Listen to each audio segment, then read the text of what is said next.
जय श्री कृष्णा। आप सभी का दिन शुभ और मंगलमय हो।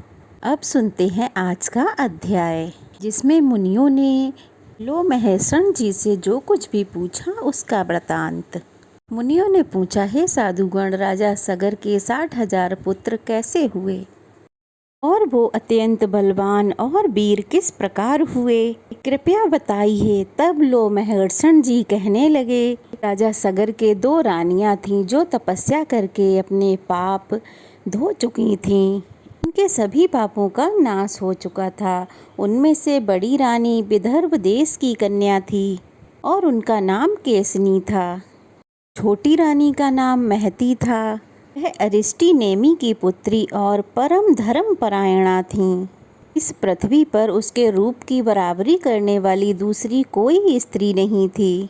महर्षि औरव ने उन दोनों को इस प्रकार वरदान दिया कि एक रानी 60,000 पुत्र प्राप्त करेगी और दूसरी को केवल एक ही पुत्र प्राप्त होगा और वही वंश चलाने वाला होगा। इन दोनों वरदानों में से जिसकी जो इच्छा हो वो वही वरदान चुन ले। तब उनमें से एक ने 60,000 पुत्रों का वरदान ग्रहण कर लिया और दूसरी ने वंश चलाने वाले एक पुत्र का। तब मुनि ने तथास्तु कहकर उन दोनों को वरदान दे दिए। फिर एक रानी के राजा पंचजन हुए और दूसरी ने बीज से भरी हुई एक तुम्बी प्राप्त की, जिसके भीतर तिल के बराबर 60,000 गर्भ थे। समय अनुसार वे सभी गर्भ बढ़ने लगे। राजा ने उन सभी गर्भों को घी से भरे घड़े में रखवा दिया और उनका पोषण करने के लिए, यानी कि उन्हें पालने के लिए, हर घड़े के पीछे एक एक धायमान नियुक्त कर दी। इसके बाद क्रमशः 10 महीनों में राजा सगर की प्रसन्नता को बढ़ाने वाले वे सभी कुमार उठ खड़े हुए।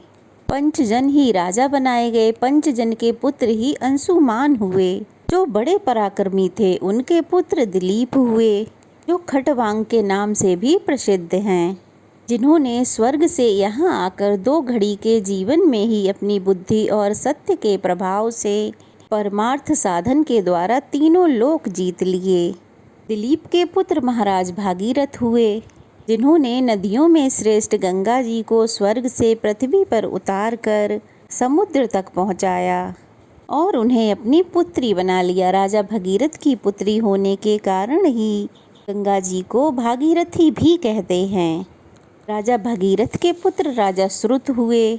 श्रुत के पुत्र नाभाग हुए, जो बड़े धर्मात्मा थे। नाभाग के पुत्र अम्बरीश हुए, जो सिंधु द्वीप के पिता थे। मुनियों ने आगे लोमहर्षण जी से पूछा, हे प्रभु, दक्ष कन्या सती ने क्रोधवश अपने शरीर का परित्याग करके फिर गिरिराज हिमालय के घर में जन्म कैसे लिया? महादेव जी के साथ उनका संयोग कैसे हुआ और उस दंपत्ति में वार्तालाप कैसे हुआ? हम यह वृतांत भी जानना चाहते हैं। तब लोमहर्षण जी कहने लगे कि एक समय मुनियों ने श्री ब्रह्मा जी से यही प्रश्न किया था। ब्रह्मा जी ने कहा, हे मुनियों, पार्वती जी और महादेव जी की कथा सभी पापों का नाश करने वाली और संपूर्ण कामनाओं को पूर्ण करने वाली है। उसे कहता हूँ, तुम सुनो। एक समय की बात है, महर्षि कश्यप हिमवान के घर पर पधारे। उस समय हिमवान ने पूछा, मुने, किस उपाय से मुझे अक्षय लोक प्राप्त होंगे? मेरी अधिक प्रसिद्धि होगी और सत्पुरुषों में मैं पूजनीय समझा जाऊंगा। तब कश्यप जी ने कहा, हे महाबाहो, उत्तम संतान होने से ये सब प्राप्त हो जाता है। ब्रह्मा और ऋषियों सहित मेरी प्रसिद्धि तो केवल संतान के कारण ही है। इसलिए गिरिराज, तुम घोर तपस्या करके गुणवान संतान, श्रेष्ठ कन्या उत्पन्न करो। ब्रह्मा जी कहते हैं कि कश्यप जी के ऐसा कहने पर गिरिराज हिमालय ने नियम में स्थित होकर एक ऐसी तपस्या की जिसकी कहीं तुलना ही नहीं है। उस तपस्या से मुझे बड़ा संतोष हुआ। तब मैंने उनके पास जाकर कहा, उत्तम व्रत के पालन करने वाले हे गिरिराज, अब मैं तुम्हारी तपस्या से संतुष्ट हूँ। तुम इच्छा अनुसार वर मांगो। हिमालय ने कहा, भगवन, मैं सभी गुणों से सुशोभित संतान चाहता हूँ। अगर आप मुझ पर संतुष्ट हैं तो ऐसा ही वर दीजिए।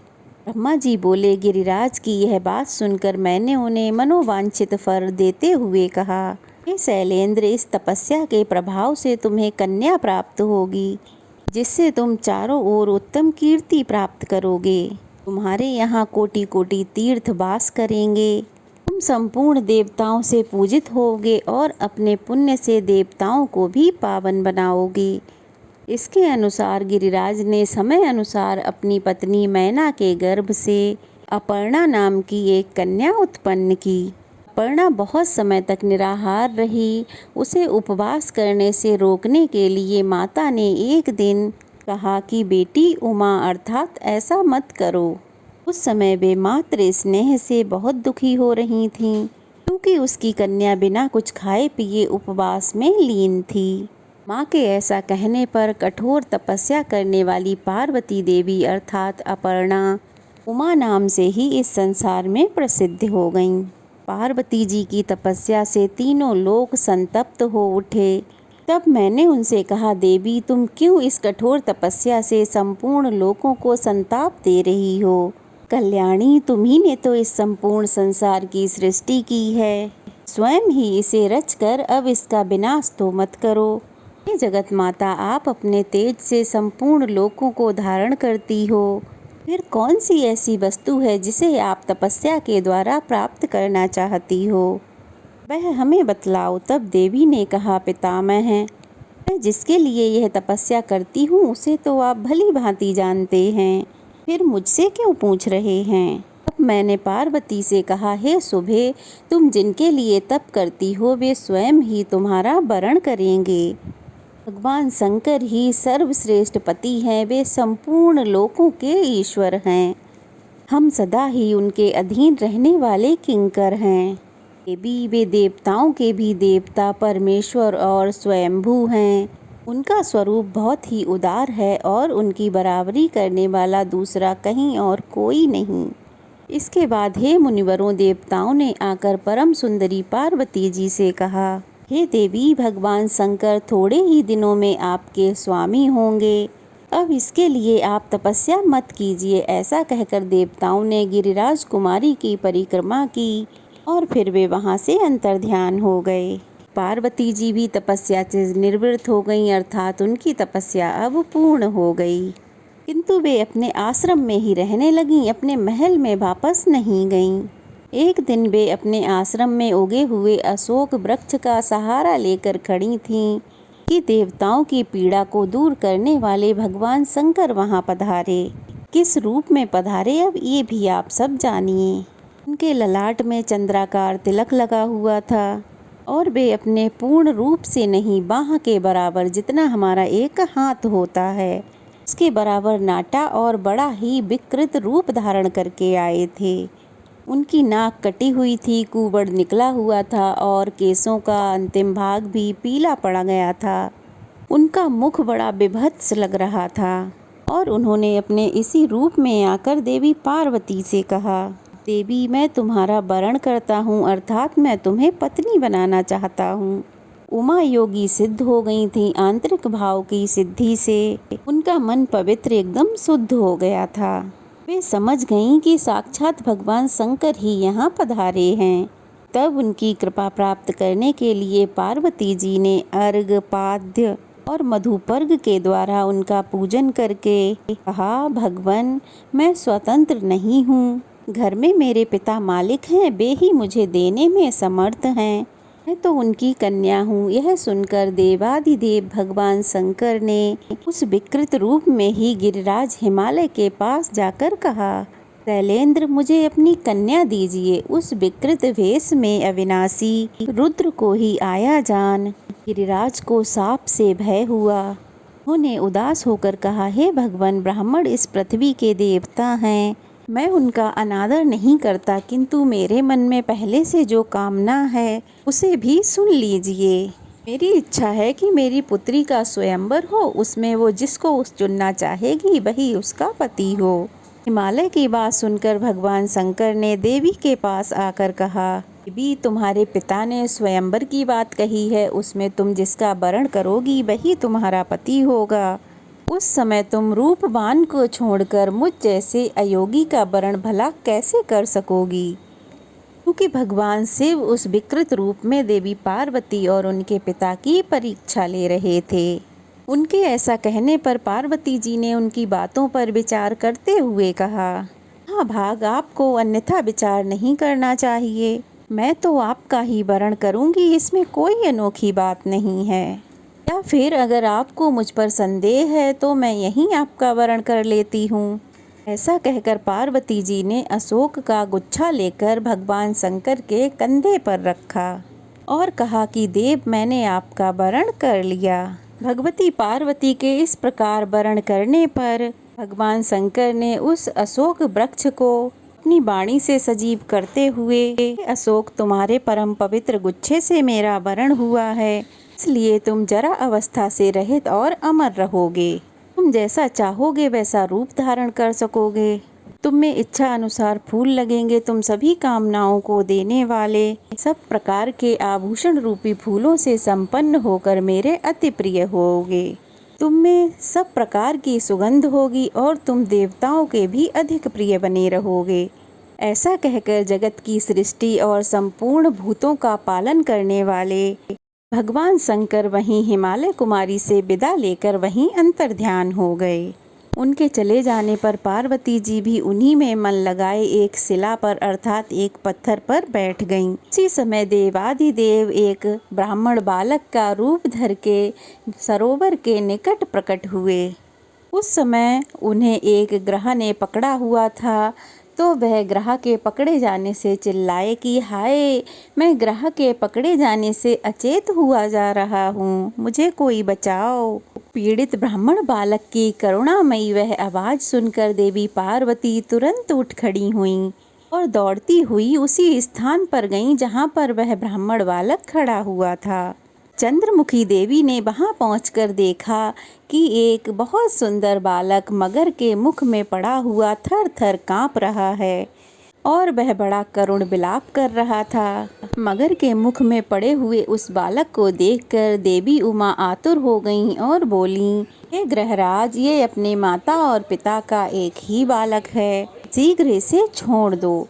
तब वह मगरमच्छ कहने लगा, जो छठे दिन पर सबसे पहले मेरे पास आ जाता है उसी को विधाता ने मेरा आहार निश्चित किया हुआ है। हाँ भागे, यह बालक आज छठे दिन ब्रह्मा जी से प्रेरित होकर ही यहाँ आया है, इसलिए मैं तो इसे किसी प्रकार नहीं छोड़ूंगा। तब देवी पार्वती बोली, हे ग्रहराज, मैंने हिमालय के शिखर पर जो उत्तम तपस्या की है उसका पुण्य लेकर इस बालक को छोड़ दो, मैं तुम्हें नमस्कार करती हूँ।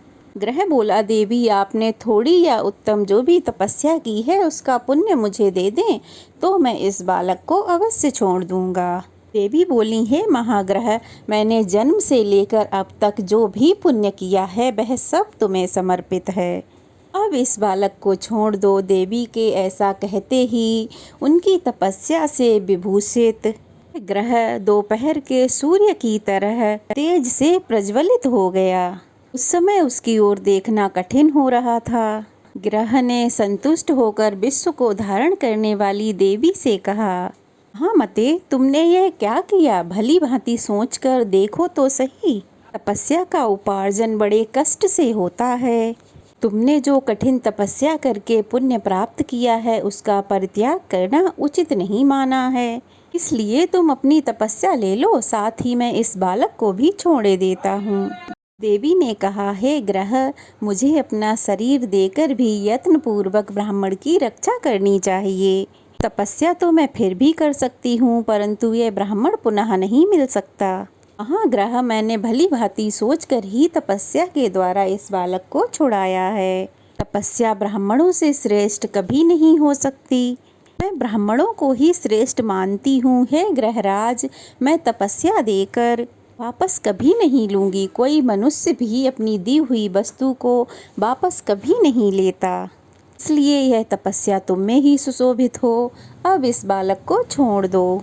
पार्वती जी के ऐसा कहने पर हे मुनिवरों, सूर्य के समान तेजस्वी होने वाले ग्रह ने उनकी प्रशंसा की और उस बालक को छोड़ दिया। फिर देवी को नमस्कार करके वह वहीं अंतर्ध्यान हो गया।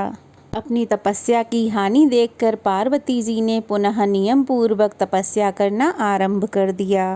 उन्हें फिर से इतनी भारी तपस्या करने के लिए उत्सुक देखकर भगवान शंकर ने तुरंत ही वहां प्रकट होकर कहा, देवी अब तपस्या मत करो, आपने अपना तप मुझे ही समर्पित किया है, इसलिए वही सहस्त्र गुना होकर आपके लिए अक्षय हो जाएगा।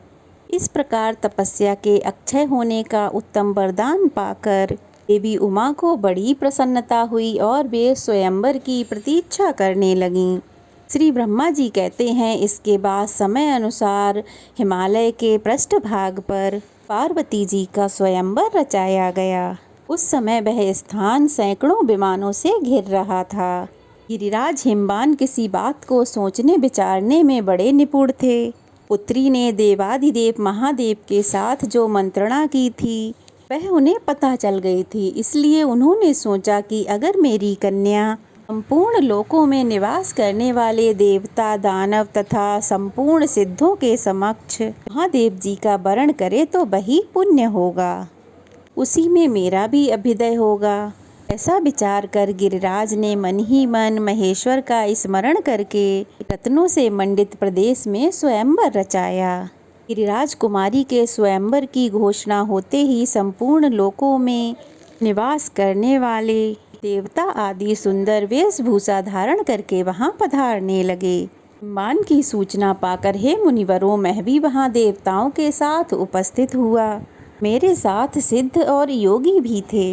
इंद्र, विवस्वान, भग, वायु, अग्नि, कुबेर, चंद्रमा, दोनों अश्विनी कुमार तथा अन्य अन्य देवता, गंधर्व, यक्ष, नाग और किन्नर भी मनोहर वेश बनाकर वहां आए हुए थे। सचीपति इंद्र उस समाज में सबसे सुंदर लग रहे थे। वे प्रत्यहत आज्ञा, बल और ऐश्वर्य के कारण हर्ष मग्न होकर स्वयंवर की शोभा बढ़ा रहे थे। जो तीनों लोकों की उत्पत्ति का कारण, जगत को जन्म देने वाली तथा देवता और असुरों की माता हैं, तो परम बुद्धिमान आदि पुरुष भगवान शिव की पत्नी मानी गई हैं तथा पुराणों में परा प्रकृति बताई गई हैं। वे ही भगवती सती दक्ष पर क्रोधित होकर देवताओं का कार्य सिद्ध करने के लिए हिमवान के घर में अवतरित हुई थीं। वे जिस विमान पर बैठी थीं उसमें सोने के और रत्न जड़े हुए थे। उनके दोनों ओर चवर डुलाए जा रहे थे। वे सभी ऋतुओं में खिलने वाले सुगंधित पुष्पों की माला हाथ में लिए स्वयंवर सभा में जाने को तत्पर हुईं। इंद्र आदि देवताओं से स्वयंवर मंडप भरा हुआ था। भगवती उमा हाथ में माला लिए देव समाज में खड़ी हुई थीं। इसी समय देवी की परीक्षा लेने के लिए एक बार फिर से भगवान शंकर 5 शिखा वाले शिशु बनकर उनकी गोद में आकर सो गए। देवी ने उस पंचशिख बालक को देखा और ध्यान के द्वारा उसके स्वरूप को जानकर बड़े प्रेम के साथ उसे अपनी गोद में भर लिया। पार्वती जी का चित्त शुद्ध था। वे अपना मनोवांछित पति पा गई थीं। इसीलिए भगवान शंकर को हृदय में रखकर स्वयंवर से लौट पड़ी। देवी के अंक में सोए हुए उस शिशु को देखकर देवतागण आपस में सलाह करने लगे कि ये कौन है। कुछ पता ना लगने पर अत्यंत मोह में पड़कर वे सब अत्यंत कोलाहल करने लगे और वृत्तासुर को मारने वाले इंद्र ने अपनी एक बाह ऊंची उठाकर उस बालक पर वज्र का प्रहार करने का प्रयास किया, किंतु शिशु रूपधारी देवादिदेव शंकर ने उन्हें स्तंभित कर दिया। अब ना तो वे वज्र चला सके और ना हिल डुल सके। तब भग नाम वाले आदित्य ने एक तेजस्वी शस्त्र चलाना चाहा, किंतु भगवान ने उनकी बाह को भी जड़वत बना दिया। साथ ही उनका बल, तेज और योग शक्ति भी व्यर्थ हो गई। उस समय हे मुनिवरों, मैंने परमेश्वर शिव को पहचान लिया और शीघ्र उठकर उनके चरणों में आदर पूर्वक अपना मस्तक झुकाया। इसके बाद मैंने उनकी स्तुति करते हुए कहा कि भगवान, आप अजन्मा और अजर देवता हैं। आप ही जगत के सृष्टा, सर्वव्यापक, कर्ती पुरुष तथा ध्यान करने योग्य अविनाशी हैं। अमृत परमात्मा ईश्वर, महान कारण, मेरे भी उत्पादक, सबके रचयिता और प्रकृति से भी परे हैं। देवी पार्वती भी प्रकृति रूपा हैं, जो सदा ही आपके सृष्टि कार्य में सहायक होती हैं। महादेव देवी पार्वती के साथ आपको नमस्कार है। हे महेश्वर, आपकी हे आदेश से मैंने इन देवताओं आदि और सृष्टि की है। ये देवगण आपकी योग माया से मोहित हो रहे हैं, अब इन पर कृपा कीजिए जिससे ये सब पहले की तरह हो जाएं। इसके बाद मैंने उन सब देवताओं से कहा, अरे तुम लोग कितने मूर्ख हो, इन्हें नहीं जानते? ये तो साक्षात भगवान शंकर हैं। अब शीघ्र ही इनकी शरण में जाओ। तब वे जड़वत बने हुए सभी देवता शुद्ध चित्त से मन ही मन महादेव जी को प्रणाम करने लगे। इससे देवादिदेव महेश्वर ने प्रसन्न होकर उनका शरीर पहले की तरह कर दिया। इसके बाद देवेश्वर ने परम उत्तम नेत्रधारी विग्रह धारण किया। उस समय उनके तेज से तिरस्कृत होकर संपूर्ण देवताओं ने अपने नेत्र बंद कर लिए। तब उन्होंने देवताओं को दिव्य दृष्टि प्रदान की, जिससे वे उनके स्वरूप को देख सकें। यह परम उत्तम दृष्टि पाकर देवताओं ने भगवान शिव शंकर का दर्शन किया। उस समय पार्वती जी ने अत्यंत प्रसन्न होकर समस्त देवताओं के देखते ही देखते अपने हाथ की माला भगवान के चरणों में चढ़ा दी। यह सब देखकर देवतागण साधु साधु कहने लगे। फिर उन लोगों ने पृथ्वी पर मस्तक टेक कर देवी सहित महादेव को प्रणाम किया। इसके बाद देवताओं सहित मैंने हिमवान से कहा, हे गिरिराज, तुम सबके लिए पूजनीय, वंदनीय तथा महान हो, क्योंकि साक्षात महादेव जी के साथ तुम्हारा संबंध हो रहा है। यह तुम्हारे लिए महान अभ्युदय की बात है। अब शीघ्र ही कन्या का विवाह करो, देर क्यों करते हो? फिर मेरी बात सुनकर हिमवान ने नमस्कार पूर्वक मुझसे कहा, देव, मेरे सभी प्रकार के अभ्युदय में आप ही कारण हैं। जब जिस विधि से विवाह करना उचित हो वह सब आप ही कराइए। तब मैंने महादेव से कहा, देव, अब आप उमा के साथ विवाह करें। उन्होंने कहा, जैसी आपकी इच्छा। फिर तो हम लोगों ने महादेव जी के विवाह के लिए एक मंडप तैयार किया, जो तरह तरह के रत्नों से सुशोभित था। बहुत से रत्न, चित्र विचित्र मणियाँ और मोतीमान द्रव्य स्वयं ही उस मंडप को सजाने लगे। मरकस मणि का बना हुआ फर्श विचित्र दिखाई देने लगा। सोने के खम्भों से उसकी शोभा और भी बढ़ गई थी। स्फटिक मणि की बनी दीवार चमक रही थी। द्वार पर मोतियों की झालरें लटक रही थीं। चंद्रकांत और सूर्यकांत मणि सूर्य और चंद्रमा के प्रकाश पाकर पिघल रहे थे।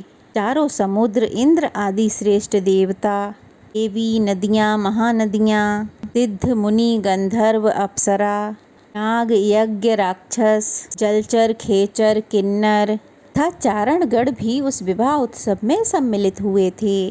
कुंबरू, नारद, हाहा, कुहू आदि साम गान करने वाले गंधर्व मनोहर बाजे लेकर उस विशाल मंडप में आए हुए थे। ऋषि कथाएं कहते, तपस्वी वेद पढ़ते और मन ही मन प्रसन्न होकर वे पवित्र विवाहिक मंत्रों का जप कर रहे थे। संपूर्ण माताएं और देव कन्याएं हर्ष मगन होकर मंगल गान कर रही थीं। भगवान शंकर का विवाह हो रहा है यह जानकर तरह तरह की सुगंध का विस्तार करने वाली 6 ऋतुओं वहां साकार होकर उपस्थित हो गईं। इस प्रकार जब संपूर्ण भूत वहां उपस्थित हुए और नाना प्रकार के बाजे बजने लगे, उस समय देवी पार्वती को योग्य वस्त्र आभूषणों से विभूषित कराकर स्वयं ही मंडप में ले आया। फिर मैंने भगवान शंकर से कहा, देव, अब मैं आपका आचार्य बनकर यज्ञ करूंगा। यदि आप मुझे आज्ञा दें तो विधि पूर्वक इस कार्य का अनुष्ठान आरंभ हो सके। तब देवादिदेव शंकर ने मुझसे इस प्रकार कहा, हे ब्राह्मण, जो भी शास्त्रोक्त विधान हो उसे इच्छा अनुसार कीजिए। मैं आपकी प्रत्येक आज्ञा का पालन करूंगा। यह सुनकर मेरे मन में बड़ी प्रसन्नता हुई और मैंने भी तुरंत ही कुश हाथ में लेकर महादेव जी और पार्वती जी के हाथों को योगबंध कर दिया। उस समय वहां अग्निदेव स्वयं ही हाथ जोड़कर उपस्थित हो गए। श्रुतियों के गीत और महामंत्र भी मूर्तिमान होकर आ गए। मैंने शास्त्रीय विधि से अमृत रूपी घी से होम किया और उस दिव्य दंपत्ति के द्वारा अग्नि की परिक्रमा करवाई। इसके बाद उनके हाथों को योग बंध से मुक्त किया। इस प्रकार क्रमशः वैवाहिक विधि पूर्ण की गई। इस कार्य में सभी देवताओं, मेरे मानस पुत्रों तथा सिद्धों का भी सहयोग था। विवाह समाप्त होने पर मैंने भगवान शंकर को प्रणाम किया। योग शक्ति से ही पार्वती जी का और परमेश्वर जी का विवाह संपन्न हुआ। इस प्रकार हे मुनीश्वरों, मैंने आप सभी को पार्वती जी के और महामहेश्वर जी के विवाह की कथा कह सुनाई। मुनिवर ने आगे कहा, हे भगवान, अब हम राजा इंद्रद्युम्न का शेष आगे का वृतांत सुनना चाहते हैं। श्रेष्ठ तीर्थ में जाकर उन्होंने क्या किया, यह जानने की हमारी बड़ी इच्छा है। तब लो महेश्वर जी ने श्री ब्रह्मा जी के मुख से कही हुई जो कथा उन्हें सुनाई, उसका वृतांत आप सभी अगले अध्याय में जरूर सुनिएगा। आज की कथा यहीं समाप्त हुई। जय श्री कृष्णा। तो चलिए मिलते हैं नेक्स्ट अध्याय में। तब तक के लिए वीडियो को लाइक कीजिए, शेयर कीजिए, कमेंट कीजिए और अगर नए हैं तो प्लीज़ चैनल को सब्सक्राइब कीजिए। जय श्री कृष्णा।